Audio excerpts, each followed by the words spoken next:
I'm growing so tired of all the errors I'm getting with this sound. Whereas now I'm worried that I'm going to be missing.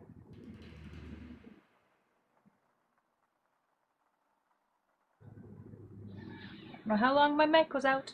And no, I do not. I don't even know what that is.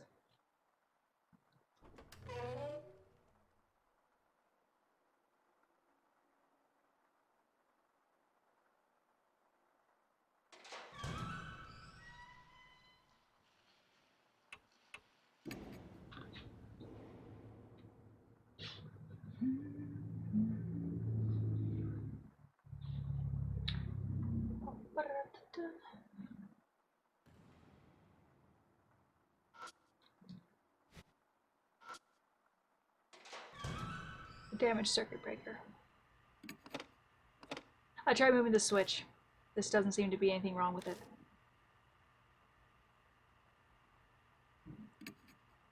The copper bar is broken. That's the only place that it's obviously damaged.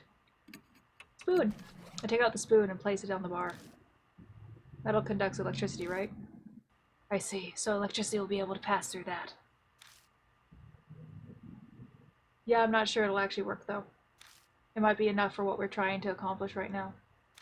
I force the spoon behind the copper bar, and it sticks in place rather nicely. I use the spoon to repair the circuit breaker.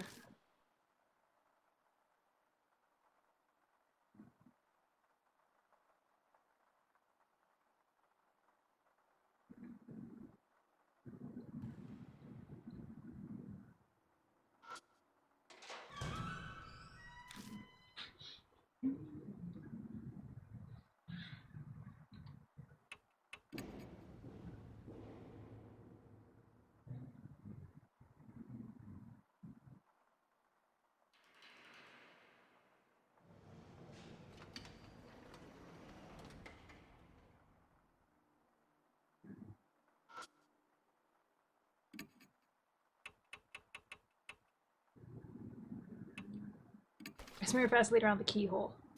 It's nothing more than a replacement for oil, but it might help the key slide better. I don't have a key. I got the what Nora said. I don't know what to do with it. Okay. Definitely not what I need then.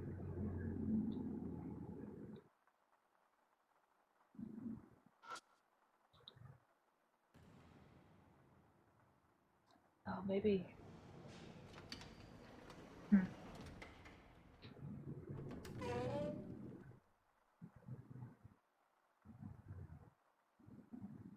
this room. Maybe it. Floor. I didn't think of spider web, so.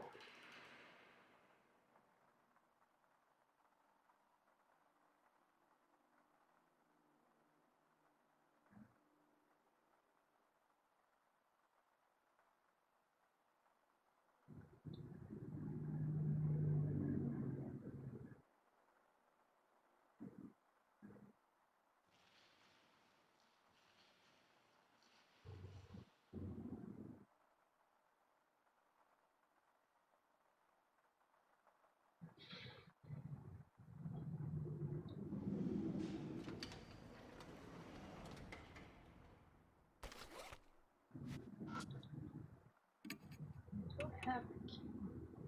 Oh, I do have the emergency keyring. I take the emergency keyring out of my bag and check the keys in it. I found a small key that has the word fire engraved.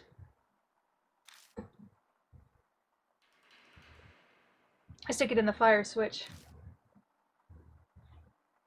I slowly turn it up to the on position. Something clicks. Then, whoa.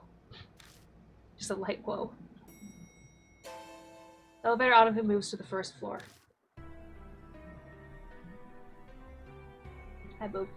Damon groans as he wipes sweat off his face. I can't believe it. It actually moved. Wait a second. You're the one who suggested we do a ritual. I suppose so. Still, I'm shocked. But now, finally. Yeah, we might be able to go above the third floor. Exactly. I wonder what we'll find.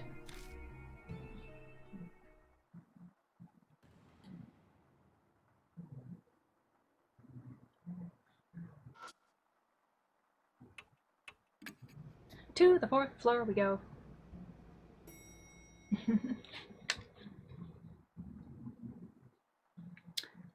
The elevator has stopped on the 4th floor. Looks like we managed to make it up here. Yeah. Let's go.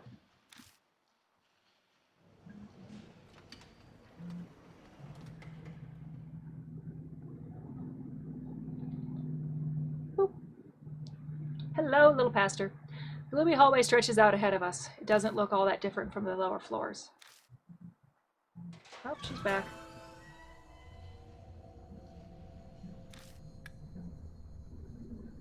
It's her. A red raincoat appears in the darkness. My grip on the flashlight becomes sweaty. That's... Damon takes a step back. Sir, other people are unnecessary. You're the only one I want to see, sir. I don't like gross or scary things. She's calling me sir again. She seems like she'll listen to what I have to say.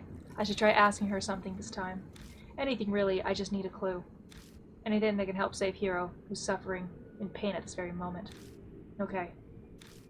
Mind made up, I take a deep breath, but... Damon stumbles over something and falls. Hey, are you okay? Sorry, nothing's wrong. Huh? Damon falls silent as he tries to stand. I look over at him and immediately see it. The thing Damon stumbled over is... Oh my... Damon instinctively scrambles back. What is that? Something that looks like a giant cocoon is sticking to the floor. I can see a scarf and hat entangled in this glittering thread. They look familiar. No, it can't be. Banshee. Old man, you're kidding.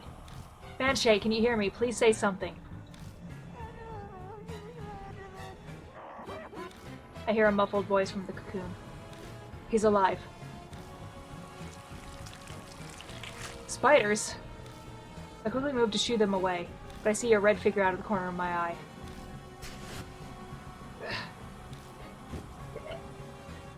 Hell. Damon so panics he's unintelligible, but I know what he's trying to say. Escaping to the elevator is our only choice. Go, go. Together we rip Banshee up off the floor. Carrying him like a log, we stumble into the elevator.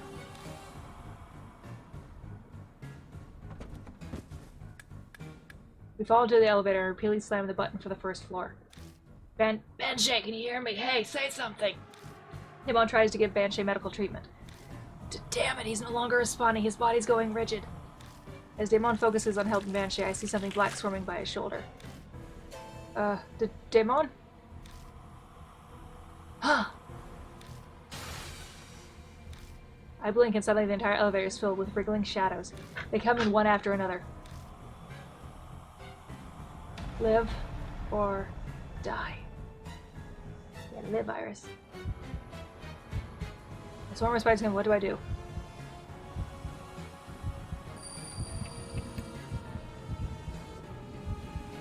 I bend over and yell loudly enough to wreck my throat. The spiders visible stop moving for a moment. Jeez. They're still coming. We need something stronger.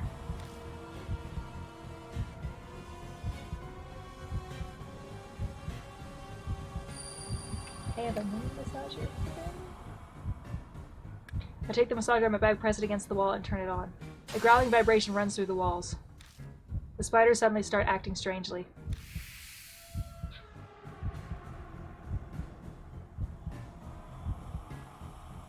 Survived.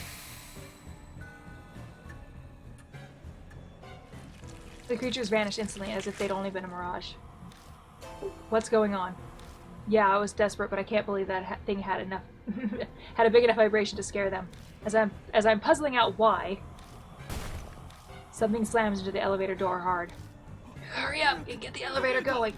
Right, I need to hit a button. But then I realize I already pushed the button on a ton of times. I press the button for the first floor again. It only clicks. This metal box is stranding us. Why isn't it moving? Oh. Hi. It's her! Hurry! Hurry! It's obvious who she is. Move, move, move. I pray silently as I jam the button. Then... Oh,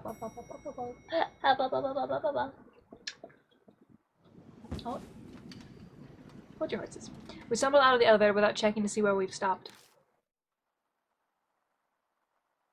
We're in the first floor lobby. Did we escape? Yeah. For whatever reason, the elevator decided to move at the very last second. I doubt my praying actually worked, but I'm not sure what happened, but I think we're safe. I breathe a sigh of relief, and a figure appears in the gloom. Why are you guys in there? Aita! You're both covered in sweat. Did something happen? Of course something. Wait, Haita, did you call the elevator down here? Well, yeah, I mean, it looked like it worked, so... Did I do something wrong? Ida holds himself back timidly. It sounds like he thinks I'm mad at him. Damon silently steps up to him. Vasily gives him a hug. Thank you, Ida. Well done. If it hadn't been here, we would have... Sure, you couldn't ask for better timing. I can't be more grateful than Susie contacted Ida. What's most important right now? Oh, that's right. He needs emergency treatment. Come help me with him, Ida. Okay. Completely clueless, Ida helps drag the white lump out of the elevator. What is this creepy thing? I hesitate for a moment before I reply, but he should know. Banshe Itao. The old man from the underground shelter. What? What? Whoa. Idiot, don't drop him.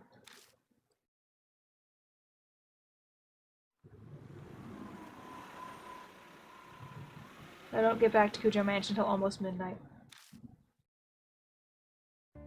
My exhausted body groans in pain as I collapse onto the sofa. My head feels heavy, like it's in fog. To top it off, things are worse than yesterday now. Banshee was sent to Damon's hospital and immediately admitted. He's no longer conscious, and untrained eyes would say he's just sleeping, but he's actually fallen into a deep coma. His condition is very serious. To be honest, I wanted to go along and do something to help, but Damon chased me out of the hospital. He said I'm overworked and sleep-deprived. Ada stayed behind his least. Not that he's replacing me, but it's good he's there. I'm frustrated with myself for thinking he'd be useless. Once everything is over, I definitely need to thank Suzu. First hero, and now Banshee.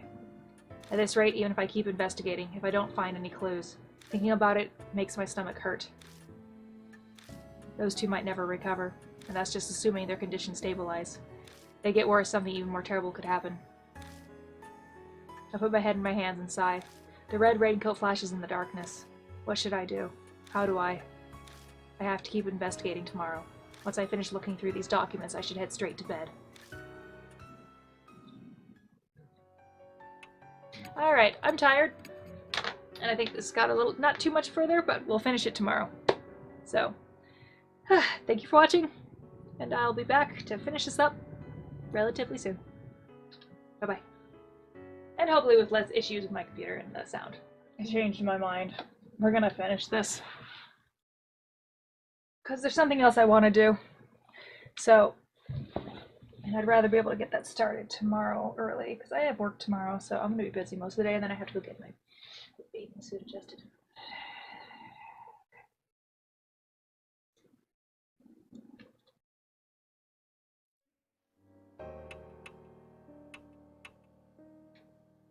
We are going to finish this, goddammit. It's the last thing we do. Whether our mic keeps in, I don't know. Rest for today. Alright. It's not too much more, I don't think. I'm probably just running around and shit.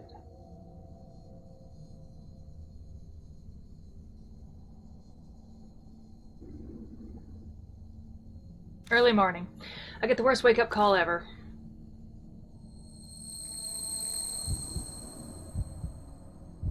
A severe pain threatens to split my head. The mysterious headache from yesterday is back with vengeance. I meant to go to Damon's hospital to see Hiro and Banshee while it was lights out. Ugh. Spots flash before my eyes. I can't even sit up. I pull the sheets up and wait for it to pass. Might not be doing many voices in the end of this one. I'm only just able to move by the time the sun is setting. The thunder rumbles in the distance. Sounds like rain again.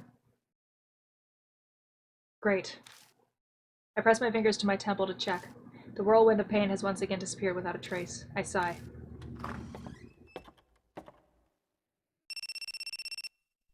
Machida calls as I'm making coffee in the kitchen. He says he'll come along for tonight's investigation. He must have finally wrapped up all his other cases. He mentioned that he dropped by the hospital in between cases to see Hiro and Banshee. Seems they went berserk when they awoke and are now restrained. They refuse to eat. Relying on IVs won't work forever. I didn't expect the report to be good, but this is a critical point in the case. Before he hangs up, Machida utters a warning. And this is the 11th hour. Machida doesn't offer a reply. The red lights outside the rain-soaked window are hazy like a wilting flower. It's time to head out.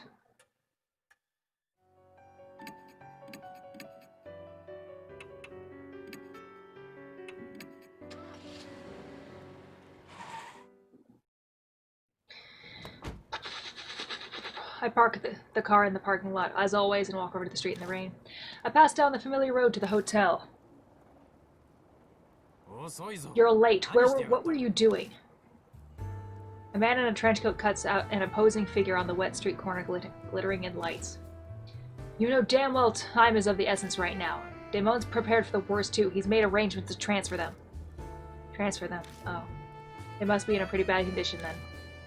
And I didn't mention this over the phone, but I met someone at Damon's hospital. I ran into Sho Nagashima. Sho? What was he doing there?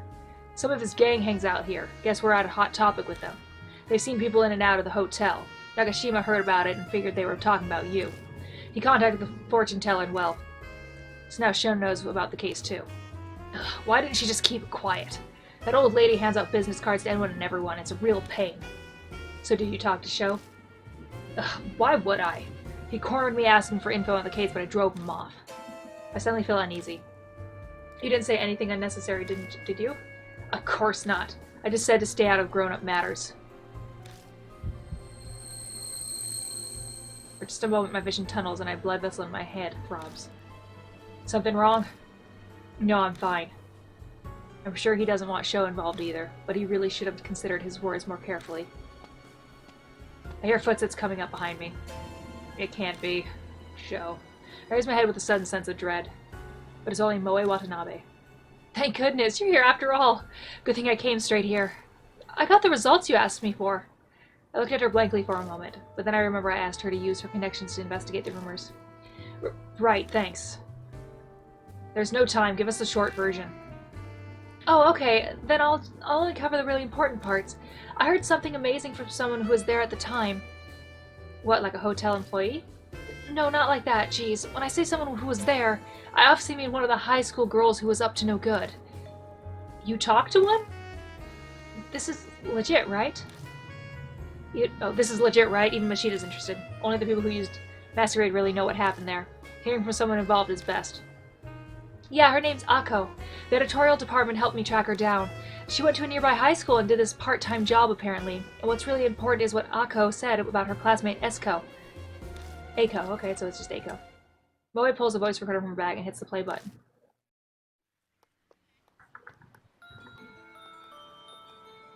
Yeah, a friend introduced me to a part-time job. It was whimsical, and I just did it on a whim. Yeah, so we're supposed to meet at the Hotel Masquerade, and there's a system there where someone introduces us to customers. You get a lot of money from it, so everyone was dying to get hired. But one day there was like an incident. Someone at school found out about the job. Some goody two-shoes class rep, Esko, said she was going to tell her teacher, Enmura. Everyone freaked out and apologized to her saying they'd stop. She wouldn't listen. If our parents found out, it'd be the worst thing ever. We begged, but she didn't budge. In the end, she left class saying she was going to go to the police with Enmura. We were totally freaking out, so I went to the hotel that night. At that point, there was no harm in going, you know? But then she was there. Esko was standing in front of Masquerade in the drizzling rain, in a red raincoat. She'd said she was going to the police, so who knows why she was at the hotel. But it made us all jumpy and on edge every day after that, except nothing ever happened. Soon after that, Masquerade shut down. I guess they uncovered something. Huh? The job? Yeah, I completely quit after that.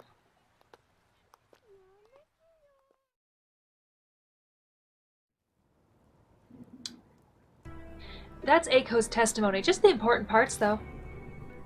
Moe got a fascinating first-hand account. The rumors of the Red Riding Hood and what was written on the guest books we found in the hotel. All the pieces are of that girl's confession. So what ended up happening to Esko? I don't know exactly, but apparently she stopped coming to school. According to Eiko, she just suddenly stopped showing up. Machida snorts. It's too perfect. She was probably just being overly dramatic. Especially that part about the red raincoat. Most people use an umbrella when it's raining. That's true. Mashida's right.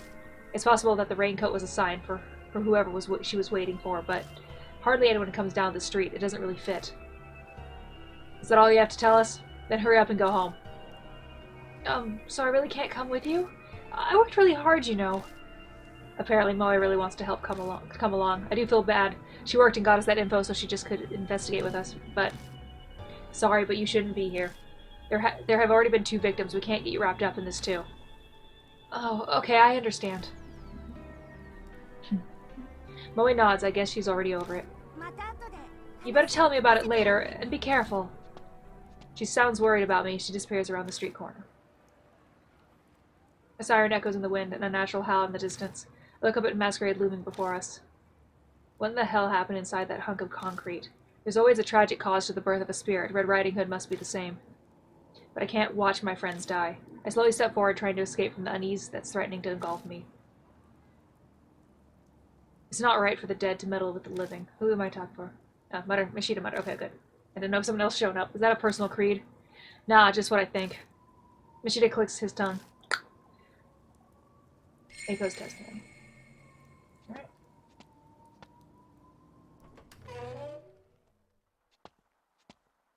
Hey.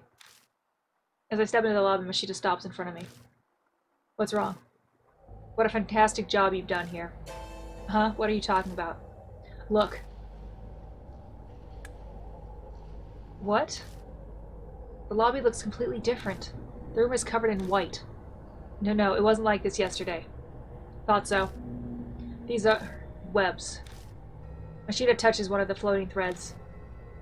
Looks like she's up the ante. Bring it. Time to make our appointment with our lady friend. Just then, the groan of the elevator moving echoes. Did the elevator just come back to the first floor? That'd mean someone's already here. Did you see which floor it came from? No, I wasn't looking. Though I feel like it took a while between when I heard the noise and its arrival. I'm betting it's one of the upper floors, maybe the 4th or 5th. Yesterday we got to the elevator working and managed to get to the 4th floor, but because of what happened, we weren't able to investigate any higher. Okay, let's start on the 4th floor. Okay. Up we go.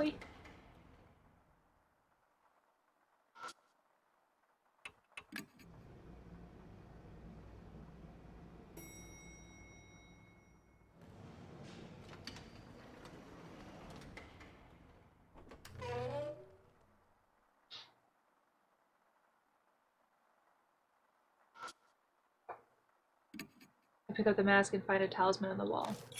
Ooh, talisman. It's a chest with a vase on top. I pull open the drawer and find a notebook. Got Mask Guestbook 401. What's that? A guest book provided by the hotel. Guests write about their experience in it. I glance through the pages. This guestbook's entries are clearly different from the other ones. It covers a number of horrifying topics such as devil worship and different kinds of torture. Every page is crammed with stuff like that. It's impossible to tell which ones are delusions and which ones actually took place. The only thing I can say for sure is that it's surging with a twisted, single-minded appetite. I silently handed over the guestbook, and she just skims through it with a smirk. Huh, that's quite the hobby. The handwriting differs by page. This was written by several guests. I find that hard to believe. Sincerely doubt there are so many people in the world who would have such a unique hobby. They're like moths drawn to the flame. You wouldn't even know to look at them. The pieces are finally coming together. It seems this hotel offered a special service for its perverted guests. You mean, the kind of stuff written in the guest book? Yeah, that kind of work. The kids working that part-time job were probably part of it too. Guaranteed their safety and complete confidentiality, of course. After all, the one who sold his soul was probably most nervous about that. Still, these people have quite the imagination.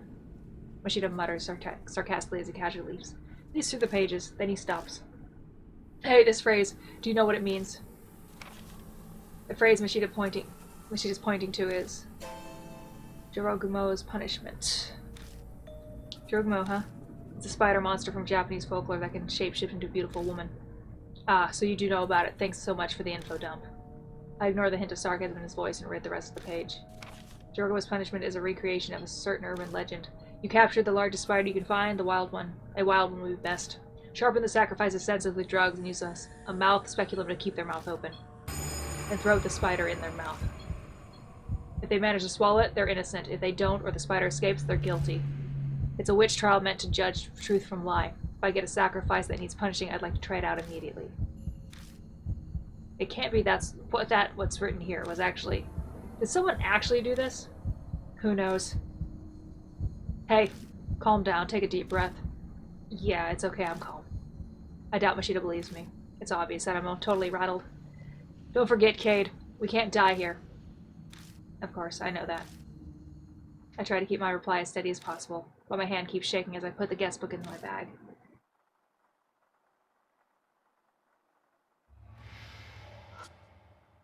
A large air conditioning unit. I check behind the wire door. There's a folding table and chair stored away. They're too big to carry around.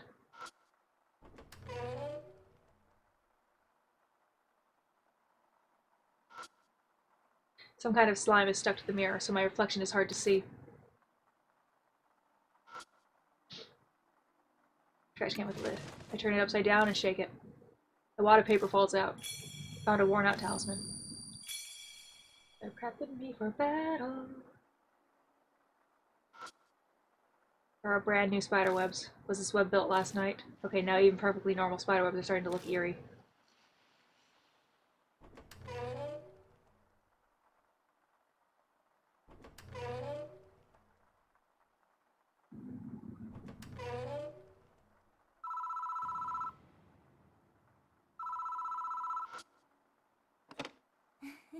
I hear a faint laugh. I don't hear anything more coming from it. I feel like it's a mask staring at me.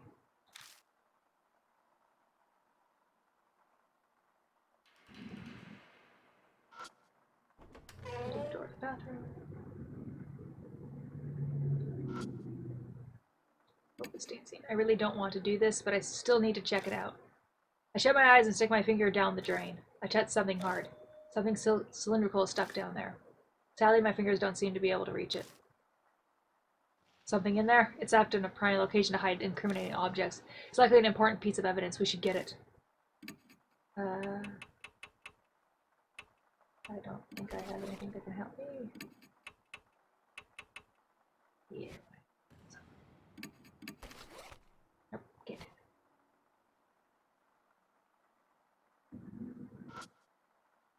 There's a dark red water in the bathtub. My nose repels at the stench of iron.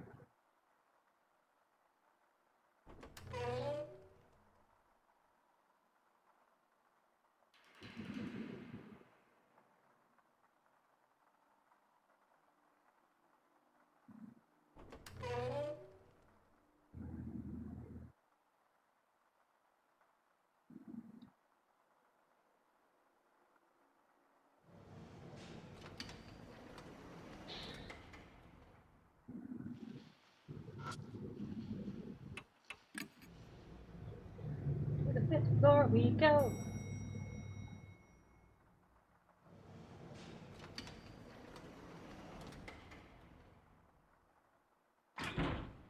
Door room 502 is locked. It's dead.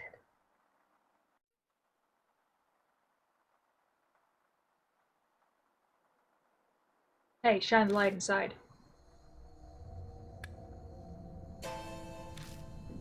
A body has finally turned up. Let's check it out. Right.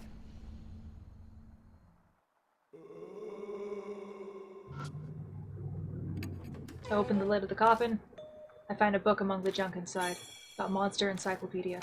It's a book about different monsters from around Japan and their associated legends. Machida flips through the book. Huh, so the spider monster originally killed people by drowning them in water. Yeah, that sounds right. I remember reading a legend like that in one of the books piled on my desk at Kujo Mansion. It usually targets woodcutters or hunters, but they're always saved at the last minute. Every region has a story like that. Saved, huh? How? They use a tree stump, the spider takes it instead. Then the protagonist escapes. I don't get it at all. There's no point in complaining about folklore. In any case, this will make for a good reference. Take it with you. Thanks, I guess. When I touch it, something flakes off. It looks like a traces of dried skin. The corpse is almost completely skeleton. Small stature, but based on the thickness of the bones, it's likely an adult male. Considering how dried out it is, I'd say it's been here for at least a year. The problem is the cause of death. Ashida meticulously searches the corpse, then finally shakes his head. I just can't tell. Was he strangled by spiderwebs? Quit joking around.